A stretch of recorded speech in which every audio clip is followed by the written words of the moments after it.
The Nigerian extremist group Boko Haram sworn its allegiance to the Islamic State in an audio statement. The message, which is yet to have been verified, was posted on Twitter by the group's leader on Saturday. It comes after IS reportedly trashed another historical site in Iraq, the third in 2 weeks. For more on this, joining us now is international relations expert Professor Robert Patman. Good morning, Robert.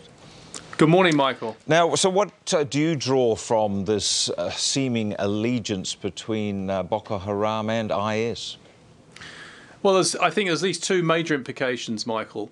Firstly, Boko Haram have recognised that the Islamic State, or ISIL, as it's sometimes called by its acronym, has emerged as the most powerful Islamist terrorist organisation in the world, and certainly got its nose in front of Al-Qaeda in terms of becoming a sort of centre for rallying other Islamist militant groups. That's one implication. The second implication is that Boko Haram are actually on the ropes militarily and need outside help. And in the last few weeks, the Nigerian military seem to have got their act together, aided by regional allies such as Chad and Cameroon. And they have captured a number of towns that Boko Haram previously had under their control. And so, in a sense, Boko Haram are looking for outside support.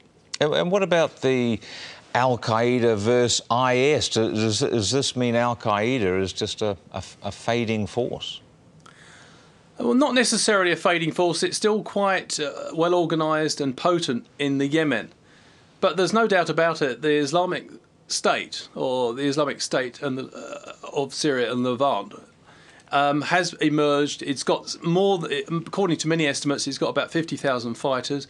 It controls a large amount of territory in northern Syria and northern Iraq, although its positions now are coming under pressure in northern Iraq, and therefore has become a much more powerful organisation. It has global aspirations, and I think this willingness of the Islamic State to apparently recognise Boko Haram and a number of other Islamic militant organisations in a number of other countries, such as Libya, indicates that the Islamic State doesn't confine its aspirations to Iraq and Syria, but has global aspirations. IS is under threat itself at the moment, isn't it, with the battle for Tikrit? If it loses Tikrit, that will be quite a psychological blow for it, won't it? It will, and there's been quite a pushback against Islamic State in northern Iraq. Of course, it made spectacular gains in a short period of time, and therefore was always, I suppose, vulnerable to pushback once Iraq and its allies got its act together. But it is quite firmly entrenched in its base area, which is in northern Syria.